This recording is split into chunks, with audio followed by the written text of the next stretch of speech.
What if I told you that the reason you didn't get that big promotion or like the reason you're feeling just entirely burnt out and uninspired right now isn't because you aren't working hard enough? Right. Which is what we're always told. Exactly. What if it's actually because you completely forgot how to have fun? Welcome to the deep dive.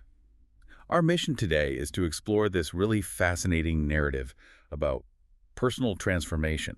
A journey that totally challenges the modern hustle. It really does. It flips the whole script. It does.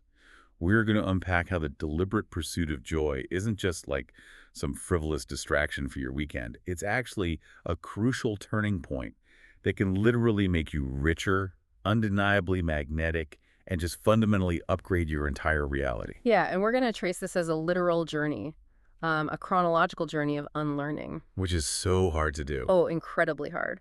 We'll start at the emotional low point of realizing just how much damage the daily grind is actually doing to your biology. Then we'll move through the messy, highly vulnerable turning point of embracing this concept called fun maxing. Fun maxing. I love that term. Right. And finally, we'll learn how to anchor that joy into your daily environment so you don't just, lose it the second a stressful email hits your inbox. Yes, because that happens to all of us.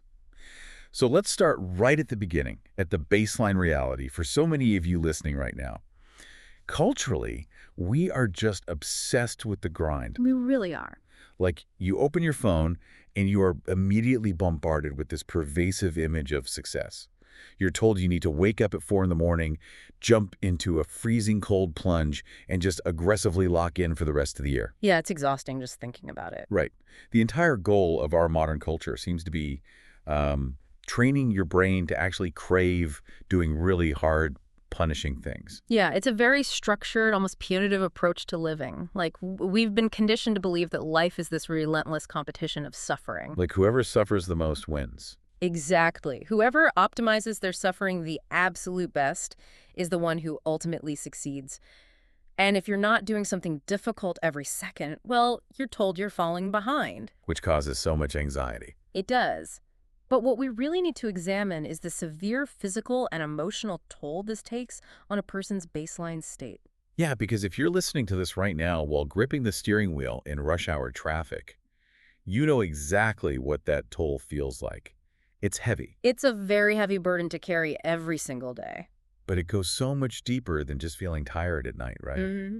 The narrative we're exploring today issues this really stark warning, and it's that nice girls do not win. Oh, that's such a crucial point. Yeah, and by nice girls, we're really talking about the chronic people pleasers. Like Yeah. when you internalize all of that cultural stress, when you're constantly sacrificing your own boundaries and refusing to prioritize your personal joy, it actually manifests physically. It does. It shows up in the body. Right, we're talking about chronic issues here, up to and including things like autoimmune disorders. Yeah, and we really have to look at the mechanism behind this, like the actual biology of what is happening inside your body when you live like that. Because it's not just in your head. No, not at all. When you force yourself to constantly do hard things and you just completely ignore your fundamental human need for joy, your nervous system gets trapped. Trapped in like fight or flight. Exactly. A perpetual state of fight or flight. Biologically, your body does not know the difference between being chased by a predator in the woods and obsessing over a missed deadline at work. Wow, so the reaction is exactly the same. Both trigger a massive, massive release of cortisol and adrenaline. And over time, that chronic inflammation just wreaks havoc on your immune system. Your body literally keeps a physical score of the joy you deny yourself. Okay, which brings us to the inciting incident of this entire journey, right? The discovery of fun maxing. Yes, the turning point. Which is defined as the deliberate maximum optimization of fun in one's life.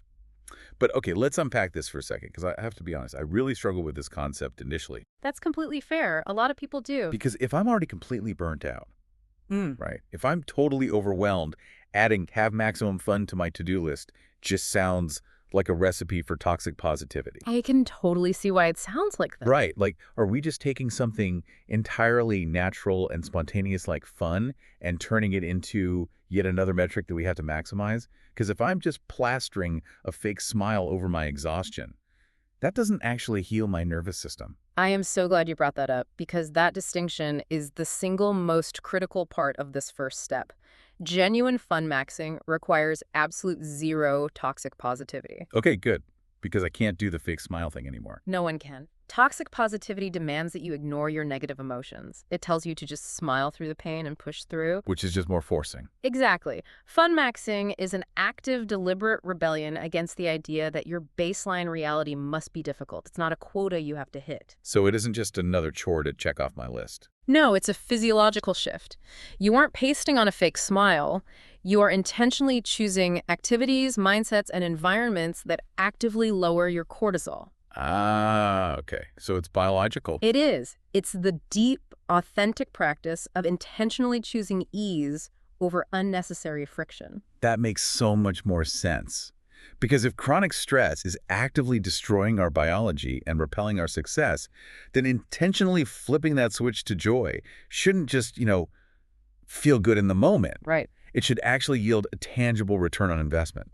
And this is the major turning point in our narrative today. The shocking plot twist here is that the pursuit of joy has a massive external payoff. A really unexpected one for most people. Totally. Having fun actually makes you richer. And I know if you're listening to this right now, you might literally be reeling your eyes. Oh, I'm sure some people are. Yeah, you're probably thinking, I have a mortgage, I have student loans, I can't just sun-max my way out of debt. It sounds entirely like magical thinking, right? Yes. Until you actually break down the psychology of decision-making and what is known as the art of receiving. The art of receiving. Okay. Tell me more about that. So when you operate from that stressed, grinding baseline we just talked about, your brain is basically experiencing severe decision fatigue. Because you're constantly putting out fires. Exactly. You are in survival mode, which means you are hyper-focusing on immediate threats. You have this, white-knuckle grip on your goals. Yeah, I know that feeling all too well. And because of that sheer desperation, you make really poor short-term reactive choices. Here's where it gets really interesting to me, because I want to offer an analogy for this. I think we've all experienced this in some way. Go for it. If traditional hard work and that desperate state is like trying to push a massive boulder up a steep hill, it's exhausting, you're sweating, you're slipping. Fun maxing is more like becoming a magnet at the top of the hill. Oh, I love that imagery. Right, like opportunities are naturally pulled toward you because your energy is so relaxed and confident. It's like gripping a steering wheel too tightly when your car starts hydroplaning. Yes, exactly. Because you're terrified, your instinct is to force control. You jerk the wheel, which is exactly what makes the car spin out and crash. Right, the forcing is what causes the crash. So fun maxing is the equivalent of taking your foot off the gas, loosening your grip, and just letting the wheel correct itself.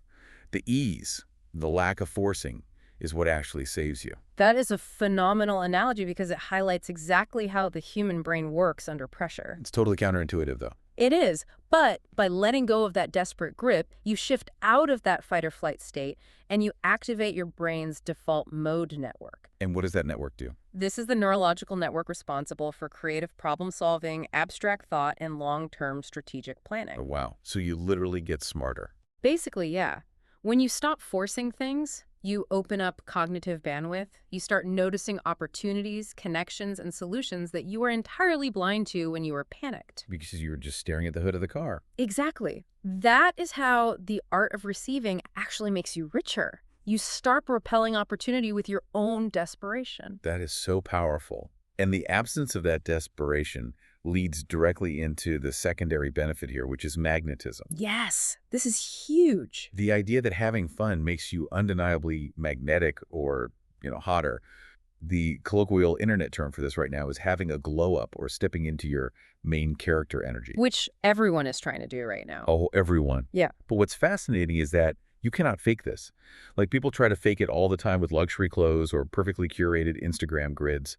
But true magnetism is biological, isn't it? It is entirely biological. Humans are highly evolved, incredibly perceptive social animals. We are biologically wired to subconsciously detect the nervous system state of the people around us. So we can literally sense when someone is stressed. Oh, 100%. We pick up on microexpressions, muscle tension, pupil dilation, vocal tone, all of it. When someone is operating with a dysregulated stress nervous system, they subconsciously signal danger to the tribe. It's almost like we can smell the stress on them. We really can. But on the flip side, when you encounter someone who is genuinely relaxed, someone who has embraced this fun-maxing lifestyle and isn't operating from a place of frantic stress, They signal safety. Which is so rare right now. It's incredibly rare in our modern world. When you signal safety, people are intuitively drawn to you. They trust you more. They want to work with you. They just want to be around your energy. That makes total sense. That relaxed state is literally the ultimate biological cheat code for social dynamics and leadership. It's the difference between the illusion of wealth and genuine magnetism. Like the illusion is just the expensive logo on the handbag, but the magnetism is the healed nervous system holding the handbag. Perfectly said. Okay, so we understand the biology, we understand the incredible external benefits of wealth and magnetism. But getting there, the actual messy emotional practice of bringing this pure joy to life is really the climax of this journey. It's definitely the hardest part. Right, because you can't just intellectually agree with what we're saying and magically transform overnight. Absolutely not. The art of fun maxing is an active daily practice of unlearning. You are essentially doing rigorous physical therapy for your nervous system. And physical therapy hurts sometimes. It does. You can't just flip a switch and declare, okay, I'm a relaxed, magnetic person now. Yeah. You have spent years, perhaps decades, building up these deep neural pathways of stress. Wow, yeah. We've basically trained our brains to panic. We have trained our brains to associate anxiety with productivity and self-worth. Breaking those habits requires immense intentional repetition. And this is where we hit the emotional peak of the journey in our narrative today, which is bringing out the purest joy in you, achieving what's described as a quantum leap in personal development. Yes, the quantum leap. Where you don't just take one small step forward, you entirely skip a level in your reality. But I want to step in here and share a personal struggle with this because, honestly, this part sounds terrifying to me. Really? Why is that? Because joy is incredibly vulnerable. So what does this all mean for someone who is terrified of letting go? That's a very real fear. If someone has spent their entire life defending themselves with constant productivity, their stress literally becomes their armor. Like, I know I felt this way. If I'm always working, if I am always exhausted, no one can ever call me lazy. Right, you're protected. Exactly. No one can say I didn't try my absolute hardest. So seeking joy feels like deliberately taking off that heavy armor and just standing completely naked on a battlefield. Wow. How does someone who relies on stress to feel safe actually do this? That vulnerability is exactly why this is a profound transformation and not just some quick internet life hack. What's fascinating here is how often we confuse defensive mechanisms with actual strengths. We do that all the time. Taking off the armor is terrifying because you feel exposed. But as we established earlier, leaving that heavy armor on is what causes the autoimmune disorders, the extreme burnout, and the terrible decision-making. So the armor is actually killing us. It is. Acknowledging that fear of exposure is the first real step of the practice. So you really just have to sit with the extreme discomfort of not being stressed. Yes, and it's so crucial to understand that you do not have to do this alone. This is where therapy becomes the strength training you need to endure that vulnerability. I love that. Therapy is strength training. Seeking professional help to learn how to safely dismantle that armor is a profound sign of strength, not weakness. True joy requires immense courage. Courage to just relax. Exactly. Courage to be vulnerable and relaxed when your conditioned instincts are screaming at you to brace for impact. When you finally allow yourself to experience that pure joy without guilt, that is the quantum leap. You permanently shift your baseline reality. That is just incredible. Okay, so we have braved the vulnerability. We've gone to therapy. We've taken the armor off and experienced that pure, unoptimized joy. We've made the leap. Right. But how do we make sure this isn't just a temporary vacation mindset? Like, as we approach the resolution of this journey, we have to figure out how to anchor this newfound joy into our daily existence so it doesn't just fade away. This brings us to the final, incredibly practical lesson of the journey. Organizing your life in a fun and aesthetic way. Okay, getting organized. This is how you lock in the progress. But we need to radically redefine what getting organized actually means in this context. Please do, because my brain immediately goes to spreadsheets. Right, and it's not about building rigid 50-tab spreadsheets or color-coding your digital files until you're stressed out all over again. Because the goal is not to become a highly efficient, joyless robot. Exactly. The goal is designing your physical environment to actively and continuously support this new, relaxed version of yourself. And this relies heavily on micro-habits. Micro-habits. What do those look like here? They are tiny, almost imperceptible shifts in how you move through your day that cumulatively reinforce your new baseline of joy. They constantly signal to your brain that it is safe to keep the armor off. Okay, and a major component of this environmental design is treating your space aesthetically, right? Yeah. Curating a beautiful life. Yes. But I really have to push back hard on that word, aesthetic. Okay, let's hear it. Because right now, every lifestyle brand on the internet feels like a cult, selling a very specific, perfectly beige, totally unattainable aesthetic. Oh, the minimalist beige aesthetic. I know exactly what you mean. Right.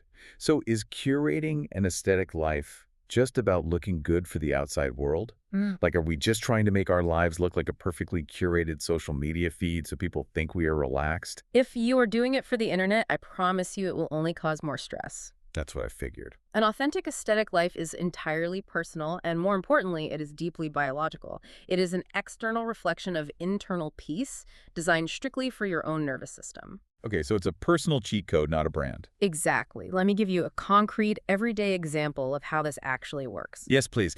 Give me a real-world scenario so we can actually visualize this. Okay, think about your morning routine, specifically making your coffee. My favorite part of the day. If you walk into your kitchen and the counter is cluttered with past due bills, empty takeout containers, and just random junk mail, your visual cortex has to process all of that chaos before you even reach for a mug. Ugh, I'm stressed just picturing it. That visual noise sends a micro spike of cortisol straight to your brain. It subconsciously signals danger and unresolved tasks. So your nervous system is agitated before you've even had a sip of caffeine. Exactly. You are literally starting your day in a defensive posture. But a micro habit in the pursuit of an aesthetic life would be clearing just that one small corner of the counter. Just one corner. Yes. Maybe you place your favorite, beautifully crafted mug there, right next to a small plant or piece of art that you genuinely love looking at. Now, when you walk into the kitchen, your environment brings you immediate visual and tactile joy. Oh, I see. It creates a feedback loop of safety. Precisely. It is neuroaesthetics. When you curate an environment that brings you personal joy, whether that's the way the light hits your desk, the texture of your reading chair, or just the organization of your coffee station, it continuously signals safety to your nervous system. Because your brain sees beauty and thinks, okay, we're safe here. Exactly. That feeling of safety is what allows the armor to stay off long term. It physically locks in the fun-maxing progress you've made, ensuring you don't slip back into the desperate grip of the daily grind. This entire journey is just such a massive paradigm shift. Like, let's look at the whole picture of what we've unpacked today. It's a lot to take in. It is. We started with the harsh reality of the baseline state, right? An individual who is completely stressed out, stuck in a culture that demands constant grinding and literally making themselves physically ill by flooding their body with cortisol and internalizing all that pressure. They were completely trapped in fight or flight, having entirely forgotten how to experience joy. But then they discover this concept of fun maxing. And not as some toxic positivity hack where you just fake a smile, but as a genuine biological shift toward ease. A total nervous system reset. Yes. And the external results are shocking. By letting life be easy, by loosening their grip on the steering wheel and mastering the art of receiving, their default mode network actually opens up. They become richer because they make better, clearer decisions. And they step into that genuine magnetism, signaling safety to everyone around them simply because their relaxed, regulated energy is universally appealing. They brave the terrifying vulnerability of pure joy, utilizing therapy and community as strength training to finally take off that heavy armor. The quantum leap. Exactly. And most importantly, they anchor this entire transformation by organizing their daily life aesthetically. They use those targeted micro-habits like the beautifully organized coffee station to constantly signal safety and peace to their brain. It's a beautiful way to live. It really is. So why should you, the person listening to this right now, care about all of this? Because today, right now, you have the profound choice to stop making life harder for yourself.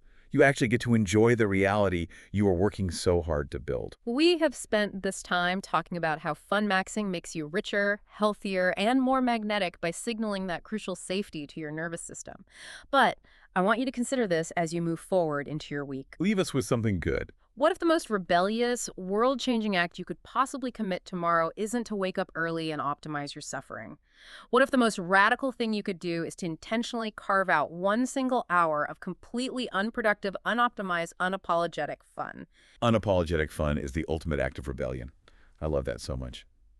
So tomorrow morning, when that 4 a.m. alarm goes off and that freezing cold plunge is waiting for you, demanding that you lock in and do the hardest thing possible, maybe, just maybe, you hit snooze. Hit snooze. Maybe you choose the warm bed, you choose the joy, and you see just how undeniably magnetic you can truly become.